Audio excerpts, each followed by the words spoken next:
Here we go. All right, good. So in the, what I thought we'd do is review first, were there any questions from the previous PD on objects and inheritance? Anything that jumps out that you guys may have encountered as either doing the homework or, you know, whatever. If you've got any questions with respect to that, you know, feel free to speak up now and we can address that. If not, then we will do the homework solution review. So I will do that next. But I did want to throw this out for those of you that are submitting homework. You have some Amazon gift cards coming. So for every homework assignment that you do and you submit to me or through the submission process, however you want to do it, these cards should be coming out to you. So, and I know who you are. So, you know, congratulations to those that are getting those homeworks in and getting those. All right, so let's jump over to Xcode. And this is where we left off last time. So what we would do is we would run our little application where we would put in a name for, in this case, select a cat. And so we have this list pops up with an image of a cat, and it also says that they say meow. And we used inheritance, like all of these, cat and dog inherited from animal and lion inherited from cat. So we could do dog and we could do Fido and hit add, and now we got the dog. And if we go over here to lion and we say, you know, Brutus, and we click add, we get a lion. And so this worked, but the homework assignment was really to kind of look at this code right here and see if we could do this in a smarter way using inheritance. And so what we wanted to do was, because what this is doing is just a series of if statements, and you could imagine as you got all different types of animals, this could get crazy to try to put all of this code and list it all out like this. So really what we want to do is sort of do something just like we're doing here, where we say animal says, and this was the word that we had, either meow or it roof or growl. And so what we want to do is we want to do the same thing for an image. So really what we wanted to do is say cell.imageview .image equals animal .image, let's say. And if we could get that to work, then all of this code down here is no longer needed. But of course, this doesn't compile yet because we really haven't built this up in our inheritance hierarchy to do that. So we can go do that first. And what we'll do is we'll go back up here to animal. And by the way, one of the homework assignments that was submitted, I noticed that they had this function sitting out here. And that will make it an independent function, not in this class. And so that's a hint as to why you might have had some compile errors there. Yeah, that makes sense. Yep. So this needs to go inside here. So what we're going to do is do another one. We'll do another function image, and it returns a UI image. And we're going to return a UI image named, and we don't have an image for a general animal. So I'm going to just reuse this. I'll say cat because cat's one of the images that I know we have there. And it's also saying that, of course, this is cutting it off. Yeah, so what we want to do is, I'm going to skip this wrapping and unwrapping for now because that's the topic of this whole topic for the PD today. So we'll cover that then. But essentially now we have an image function at the animal level, which is at the root level. And that means that now all of these others, the dog, the cat, and the lion, all have the ability to get access to this image function. However, we want them to do something different based on that. So if I say func image and pop it in, and then I can say for dog, I actually really want to return a UI image named dog, right? And as you'll see when I completed that function, so let's do this again. If I come down here and I say func image and I hit enter on the completion, notice it puts the override in for me because it knows that what it's inheriting from already has this. And so we can go ahead and put this one in here. And then I'll just copy this down to the last one for lion. Now, a cat is not a dog, so the image should be cat here. And then for this, the lion, this should have image lion. And now that I've done that, what's interesting is down here, notice this compiles now, it has no error. And even though animal is just, we have an array of animals, we don't know what kind it is, at runtime, it will figure out if this is a cat, it's going to call the overridden image function for cat, for dog, or for lion, depending on what it is. So now if I run this, it should behave just like it did before. So if I put in a name here and I say add, there I get the cat. If I go over here to dog, doesn't matter about the name, just to show this working, and I'll go over here to lion, put the lion in, it works. And so essentially that was the exercise. You were basically going to just get rid of this and follow the same process that we did for the how says works to put the image in. And you know, this is a great ability of using polymorphism and getting the ability to call functions dynamically based on this inheritance hierarchy. So hopefully that helps. Any questions on that? Okay, I'll have the code out there for everybody to see tomorrow as well. So what we can do is jump back in to the PD and we'll start working with optionals. So there are three primary core objectives for Swift, the language. And I wanted to start there because optionals are one of these things that I am not aware of having in any other language. So languages may have concepts of a variable being undefined or whatever, but optionals is truly unique to Swift. And Swift has some specific objectives that it wants to achieve, and it needs to use optionals to do that. And these are the objectives. Basically, we want the language to be safe, it should be fast, and it should be expressive. And we're not going to focus on fast and expressive in this PD, but on the safe side is what I want to really harp on. And when we talk about a language being safe, if you Google this and you say, you know, tell me what the top safest languages are, what you're going to find is a bunch of hits around whether the language can be hacked. You know, can a hacker get in and access something written in a certain language and then screw around with it and make it do something different? That's not what we mean by safe. What we mean by safe is when you write code, is the code that you're writing basically doing what you expect it to do, and is it safe? Is it free of bugs? Does it perform like it should? So let's look at safety for a minute and try to I want to get your guys' opinion of whether you think, and you can just type this in the chat window if you want, is safety important for, so all of these, I'm going to throw out some different devices that you're going to use and interface with, and they all have software in them. It's what we call embedded systems. But do you think that it is important that the software is safe in a microwave?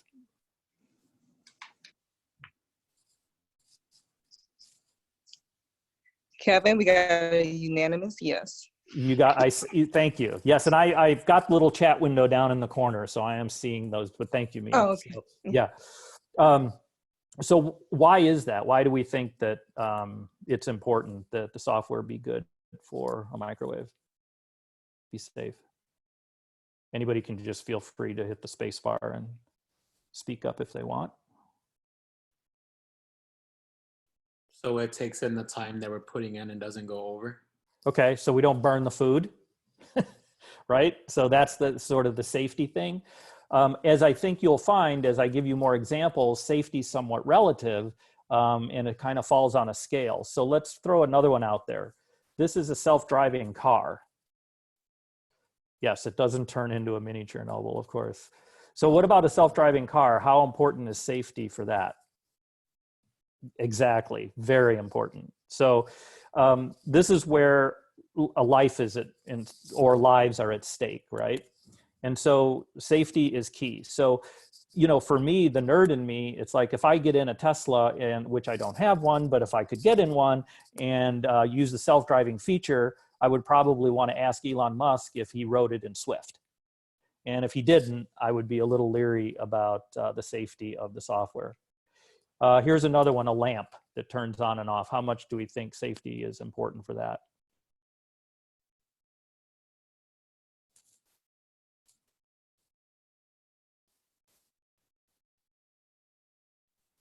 It has to be safe so it doesn't send too much electrical power to the bulb so it doesn't shatter. Yeah, potentially, but in this example, the idea is if your light doesn't turn on because the software failed, it's probably not the end of the world. You know, it's probably it looks like a lamp sitting on your desk. You're going to go find another one or do something like that. So the concept there is that, you know, safety is not critical there. What about a drone?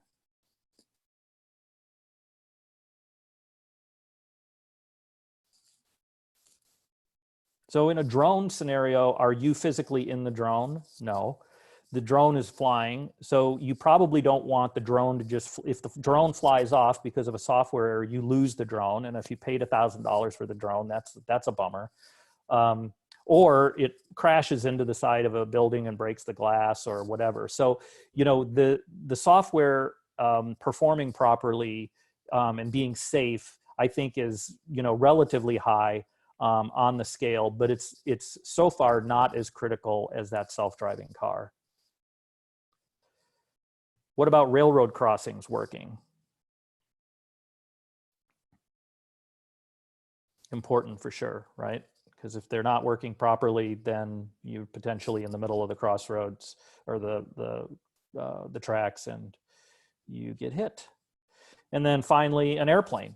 So all the avionics systems in that cockpit are all written in software. And all of those things, absolutely, the safety of that is very important.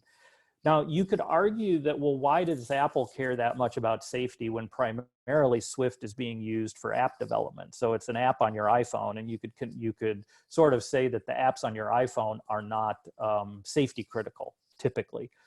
And that would be true. But one of the things that, you know, Steve Jobs and Apple have always been very, very strong about is that they want a good user experience. They want apps that don't fail. They want apps that perform well. And so the more safety they can put in the language, the more reliable your app will be when it's written in Swift than if you wrote it in Java or if you wrote it in another language that it doesn't have the safety features that Swift has. I can almost guarantee you the same exact app written in a different language will probably have more bugs and would potentially crash more. So this is one of the directions that they're, you know, this is why Swift is the way it is for safety.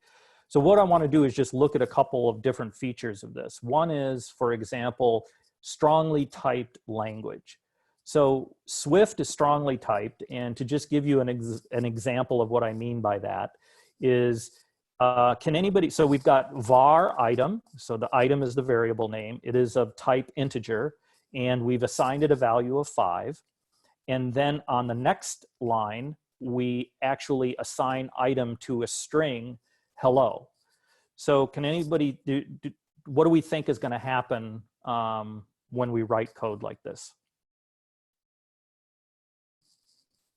Do we think this will even compile? Right, Ryan, why would it not compile?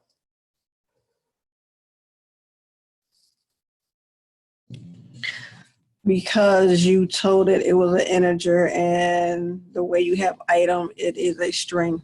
Exactly, and this is what we mean by strongly typed. That is exactly right. So this is illegal.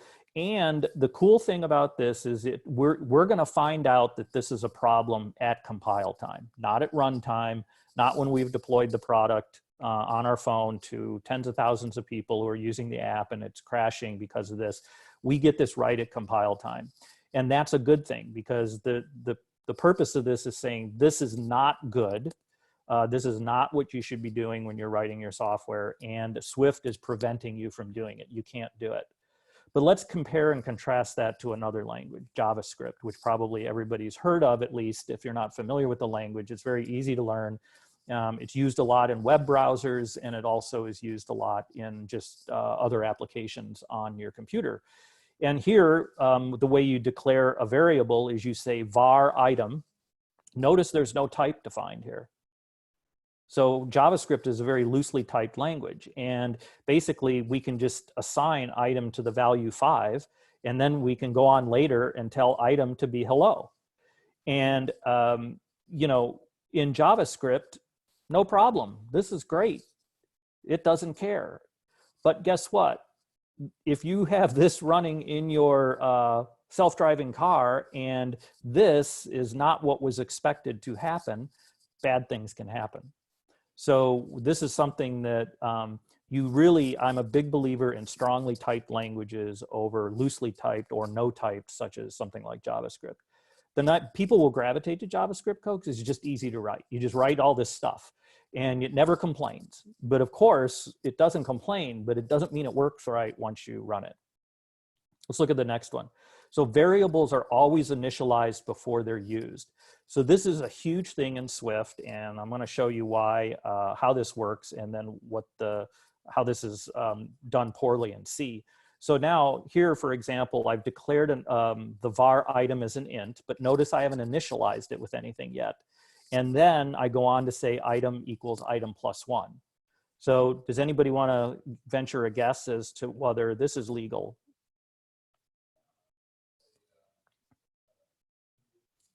I'm thinking illegal, or I can't imagine it would default unless item defaulted to 0. It seems like it would blow up. Yes, and so great observation. So Swift will never assume a default like this. So if you don't put equals 5 or put equals 0 or whatever, right now, after the first line, int is basically undefined. And therefore, when you say item equals item plus 1, you're referencing a variable that hasn't been initialized yet. And right at the top, I say variables are always initialized before used. So this will actually get caught at compile time, which is great, and it will not compile. It will actually complain about that. Now, if we look at C, which has been around for a long time, a lot of embedded systems still written in C. Here we declare an integer called item, and then we go and add 1 to it. Anybody want to venture a guess whether this is legal or not in C? I know you're guessing because you probably don't know C. But given the way I'm contrasting this, what do you think?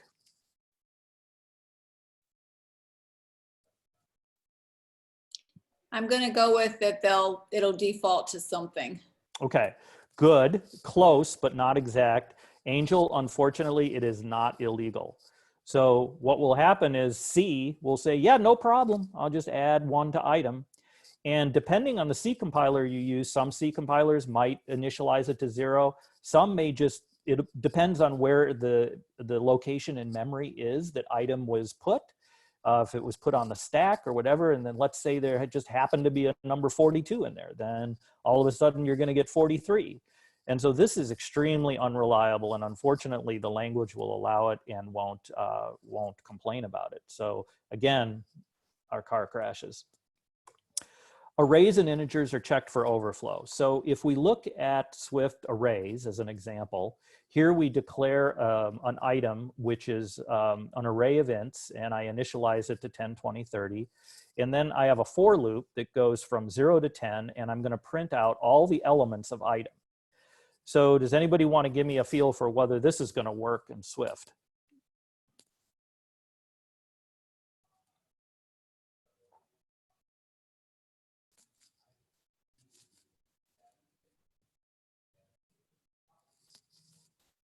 Correct, Angel. Why will that not work? I'm assuming it's the that 0.10 because I'm assuming that you're just there counting from 0 to 10, not taking into account 10 to 30. Yeah, so we're counting from 0 to 10. So as we go through here, that's going to put a 0 in, it's going to put a 1, it's going to put a 2, it's going to put a 3 and a 4 and a 5.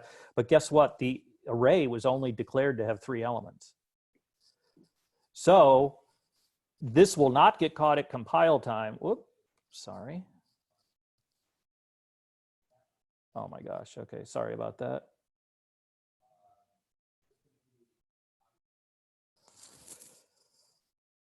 Fell behind and then I hit the wrong button.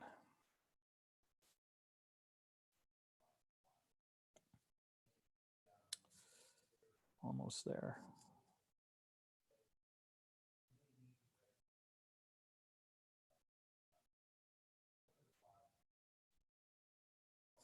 So in this scenario, once it goes past the, exceeds the array size, it will immediately crash. And that's actually what we want. We want the application to crash because the likelihood is that this is a programming error that we don't want to have go silent. What we don't want it to do is just keep going when it's really not correct for what we wrote. If we've only have an array with 3 elements, we shouldn't be trying to address it over 10 elements. And again, I'm going to pick on C. Here we've written this in C, and I've got an int that is 3 elements long, but I have a for loop that's going through 10, and it's going to print all of these items. And does anybody want to guess, based on what they've seen in the last 2 slides, whether C is going to accept this or not? It'll compile, but it'll give you zeros in those there'll be placeholders with zeros in them.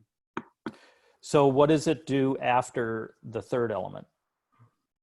It would just put zeros, I'm assuming. Well, you're right. So first of all, we have to make some assumptions. We don't know. This array is undefined. It was never given any initial values. So unless the C compiler is specifically putting zeros in there, that's fine. But the biggest issue of all is that it will actually go right on past, it does not look to see if you've exceeded the array index, and it'll just keep going. And so you're going to run through 10 elements and you'll probably get garbage for the last 7 elements. And again, not good for a safe system. So getting now into nil and optionals, Swift objects, first of all, can never be nil. And what it means by that is that every single Swift object that you do needs to be defined before you use it. And trying to use an object that is nil before it's set will create a compiler error. And if you are in actually executing and you actually try to reference, which you can force it to reference something that is nil, it will crash. And there is a case, though, where it's actually appropriate for objects to be considered optional, if you will, where they can be nil at some point and then later on take on a value. That's actually quite normal. And that's where we use optionals. That's where optionals come in. And we create optionals using the question mark. So let's, and there's one other example that I see used a lot is the way you think about an optional is basically taking a variable and putting it in a box. And the box is the thing that is protecting it and saying that it is optional or not. It's like a wrapper. And so what you need to do is when you want to access an optional, you have to unwrap it. You have to basically open up the box and ask the question, is it nil or not? So in this case, we have a variable called pi, which is a float.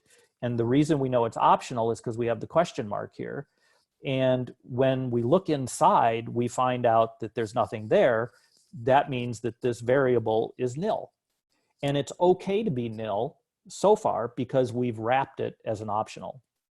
Now, once we give it a value, when we open up the optional and we expand it and we look inside, and in this case, we see a value, that's great. Now we have the value. And so just think about optionals as being wrapped, and you need to unwrap them before you can get to the values, or you can ask an optional a question, are you nil or not? So what we're going to do is jump into some code in the playground, and I'm going to do some of these things. One, we're going to declare an optional. I'm going to force unwrap an optional. So what that means is I'm going to open up the box and I'm going to access whatever's in it. And if it's nil, I'm going to crash. I'm going to talk briefly about optional binding and how you should use that, optional chaining, how you want to do that, and then implicitly unwrapped optionals. A lot of words there, but hopefully I can break this down and keep it simple. So the first thing we're going to do is go to the playground. And we're going to start out declaring something that needs an optional.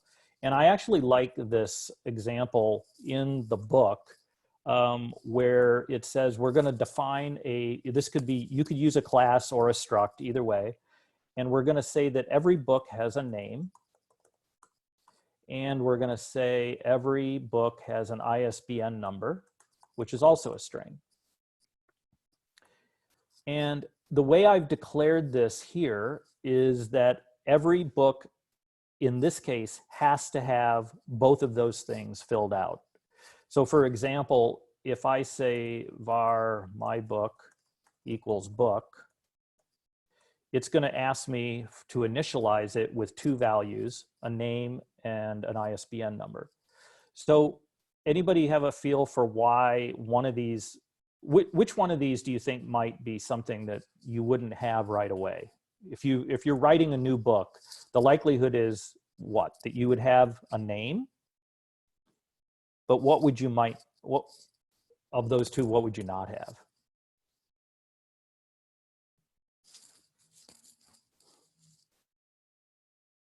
Does everybody know what an ISBN number is? It's just basically a, yes, correct, good, ISBN. ISBN is something that is totally normal that you might not have an ISBN number assigned yet. So because of that, one of the things you don't want to do, what's not good is, let's say I have a book is called Hamlet, and I don't have an ISBN number yet. I don't want to do this. I don't want to be forced to put some string in there that really isn't an ISBN number. And the way you do that is say, well, since it could be nil for a while until we actually get that ISBN number, we're going to make it optional. And we make it optional by putting that question mark there. So now when we complete this, say book, Hamlet, and now because I see the question mark there, I can put nil there and I am good to go. And just to prove that we couldn't have done that before, if I do this, I am going to get a compile error. It says nil is not compatible because it's saying here, you're saying this is a value that has to be initialized, and here you're trying to not initialize it. So the way we do that is we make it an optional, and now nil is valid. So that's how you declare optional. So and you could do it without the struct. I could just say var foo int question mark. And now foo is a integer and it can be assigned later. It will be considered nil and optional until we actually want to reference it. Then the next one is force unwrap. That was number 2 in the list. So anybody in the classes or anybody remember how you force unwrap an optional?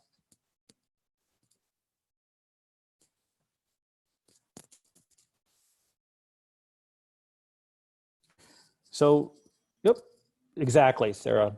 Exclamation point, or what we refer to as bang.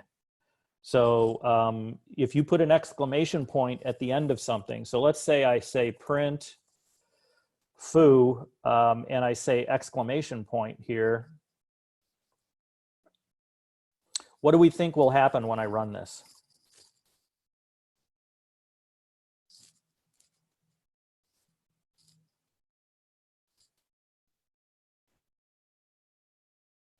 So foo, yep, it will print int. Good guess, good try, but no, it will not print int. Let's just run it.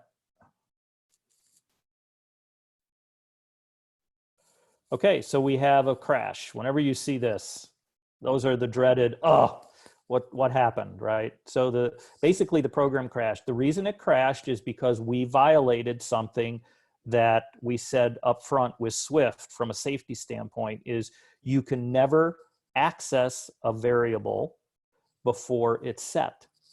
Foo, even though it's optional, was never set to anything. And now here I'm referencing it. I'm trying to print its value.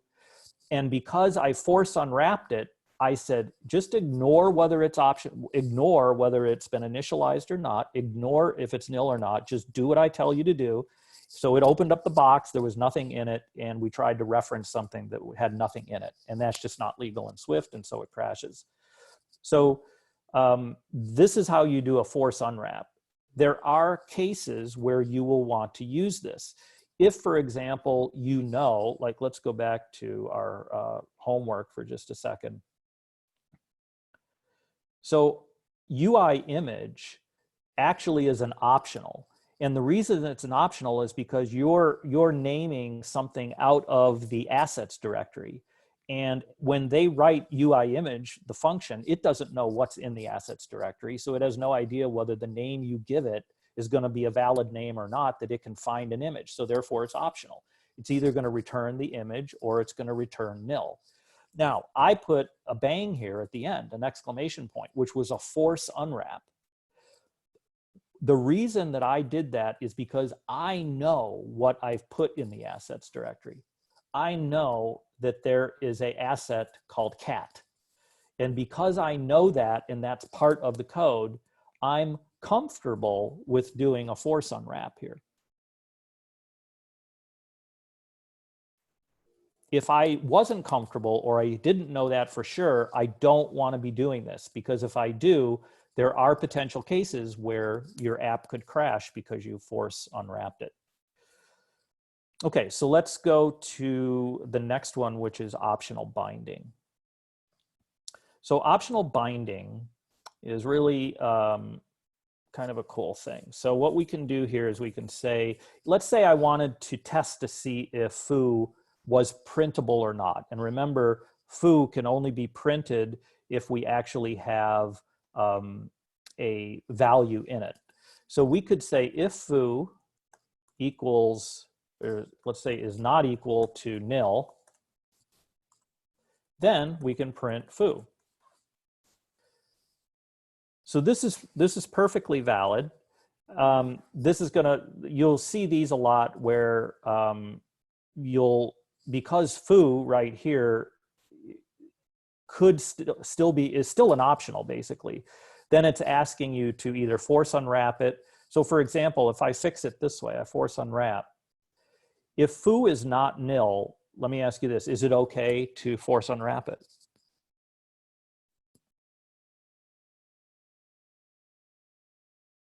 Got a 50-50 chance. I would say yes, because yes, it have a value. We know it has a value because it's not nil. Exactly. So this is completely valid. This is fine. And you force unwrapped it here because you checked it ahead of time. Now, this is not the prescribed way to do it. This is one way to do it, but here is a better way. We would, and instead of using foo, let me go use the book. So we're going to say, you know, let my book, sorry, equals, good heavens, book, string, Hamlet, and the ISBN is going to be nil.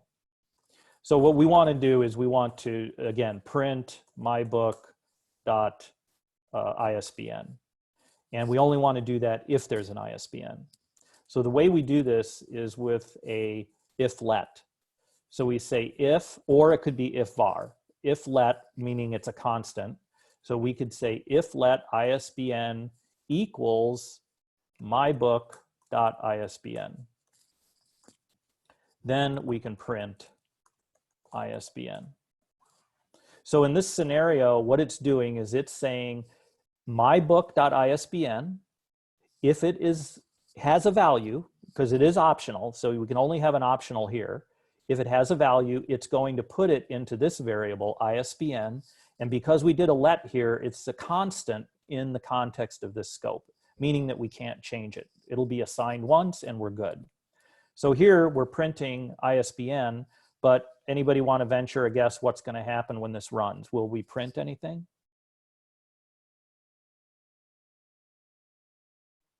We will not. Exactly. It has no value, so it will drop through, it'll drop to after the if statement. Exactly. So, but we might, the other cool thing is we can put else's on these as well. So I could then say print no ISBN, and now when we run, notice at the bottom here it says no ISBN. And of course, if I come up here and give it a value, ABC, and I run it, I get ABC. So this is optional binding, and it's using this if-let construct to basically set a value for something based on looking at the optional here. And it will protect you, and this is the right way to go about unwrapping an optional in your code, at least the safe way. Okay, so let's do the next one, which is optional chaining. And what I'm going to do is save you from watching me type a few things here. And I'm going to grab this and pop this in, and then I'll explain to you what this is. So optional chaining is also really awesome and especially in cases like the following. So in this diagram, I'm saying I've got an object called a book, and I'm going to say a book may or may not be on a bookshelf. I mean, it might be sitting on the edge of my bed, it could be sitting on a coffee table or whatever, or it's in a bookshelf. If it is in a bookshelf, that bookshelf might be in a library, or that bookshelf might not be in a library, it might be in my house.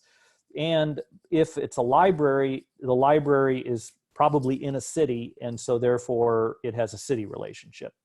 So this is not uncommon to have these relationships going all the way through on a set of objects.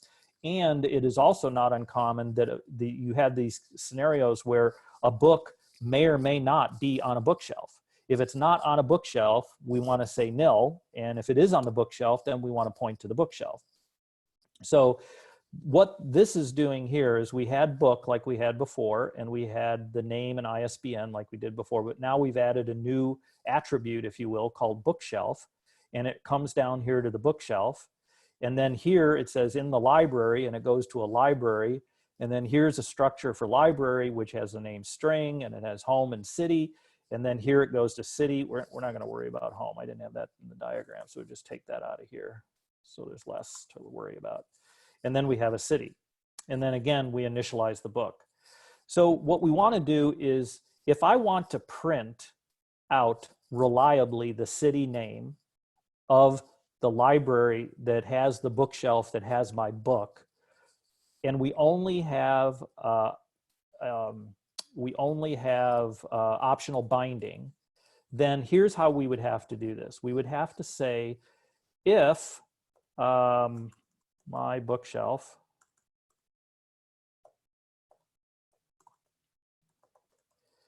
equals my book dot bookshelf. So that's the first thing. We have to find out, we have a book, we have to find out, if we're trying to get to city, we know we have to go through the hierarchy of getting the bookshelf, going to the library, and then going to the city. So now once I've done that, sorry, this is if let. Then the next is, now that we have a my bookshelf, we want to see if it's in a library. So we say if let library equals my bookshelf dot in library. And then the next step is we have to say if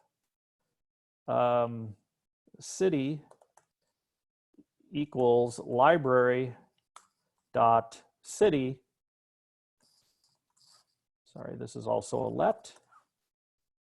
And after doing all that, we can now say print city. The reason we can, if we get this far, we can print it. Now, how many of you think this is a fun way to get to this?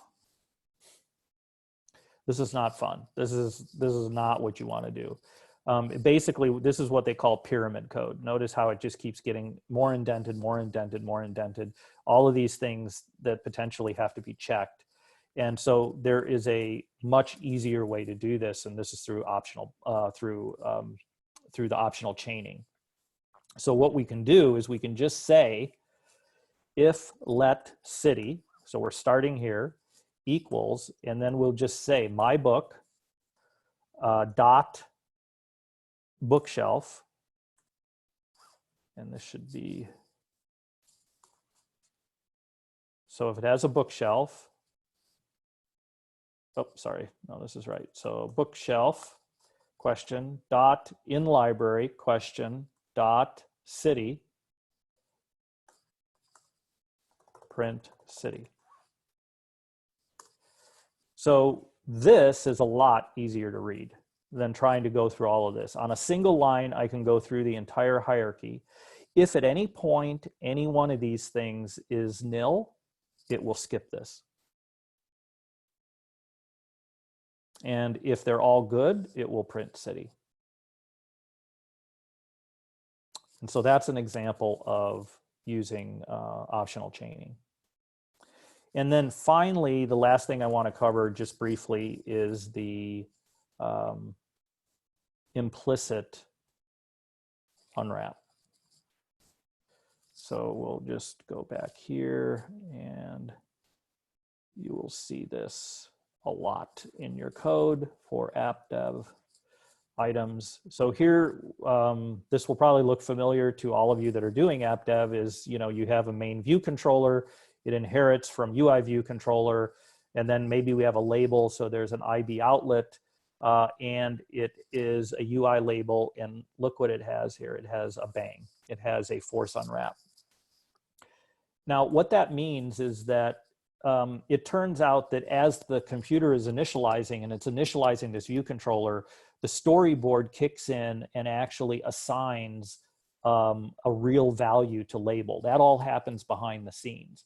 But what's interesting is initially label is undefined, and therefore it has to be considered an optional because it starts out undefined and then becomes defined. And so it's an optional, and if we did this, we would always have to be unwrapping it later. So what we don't want to do is do that. We're going to put a bang here, and what that means is anytime we reference label, it's going to force unwrap it right then and there. Why is that safe? Anybody have a feel for why is it safe to force unwrap that label?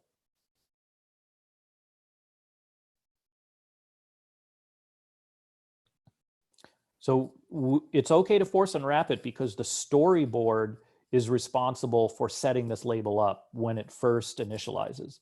That's the contract that you've made when you draw an IB outlet from a label into the code. That is gonna, the system is saying, I promise I will do that. So in that scenario, it's okay to force unwrap this. And because it's in the declaration, it means it's going to do it anywhere I use it.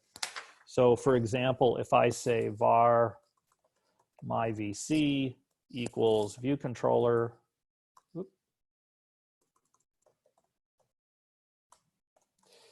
and so now I have an instance of this.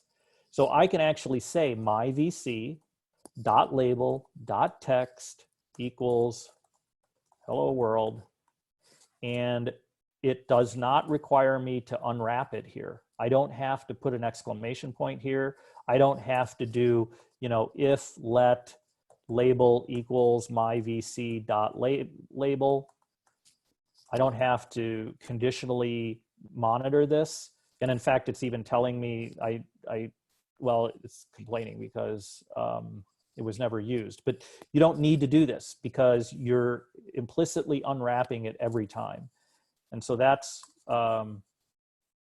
the advantage of doing this. So again, you're going to see this a lot in UIKit and when you make up your code, and that's what this is doing, is it's just making your life easier by you now can just refer to it like it was always initialized from the very beginning.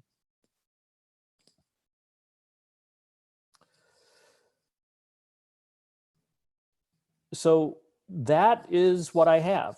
So we're about 11 minutes. I'm actually going to probably finish a little bit early today in recognition of going long the last time. But before I give you the homework, I just, are there any questions? Feel free now to jump in if you're like completely confused or you don't understand why these things exist. I'm happy to, answer those questions. But these things will, I really wanted to harp on the fact that the safety is a big part of the language. And so when kids and you and me, when we're all developing in Swift, there's a good part of your day that you're kind of cursing optionals. And the compiler will constantly be complaining that it can't unwrap this, or this needs to be unwrapped, and you can't reference it directly without unwrapping and all of that. And there's a reason for it. And in the end, it makes your code a lot more reliable.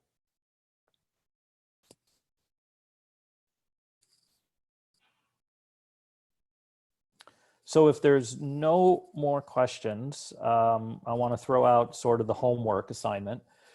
So essentially, what I want you to do is implement a book list app that keeps a list of books that you've entered, and each book will have an ISBN number. If it doesn't, you want to display that in the list appropriately.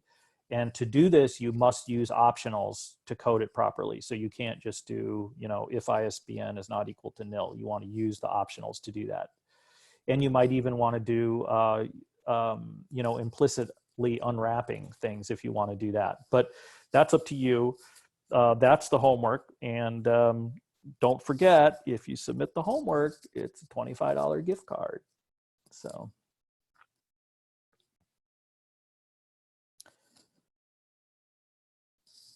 that's all I have. We have 9 more minutes to our day.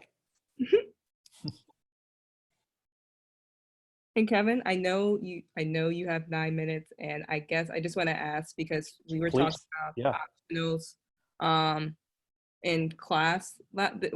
Yesterday. Yesterday. I do just want to tap the 2 bootcamp participants we have right now that are part, just to one last time to see if they have any questions about their app projects and how to leverage optionals in chains.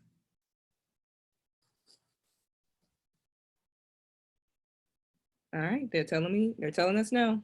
Okay. Where's the chaining? Click. This is a thing of beauty.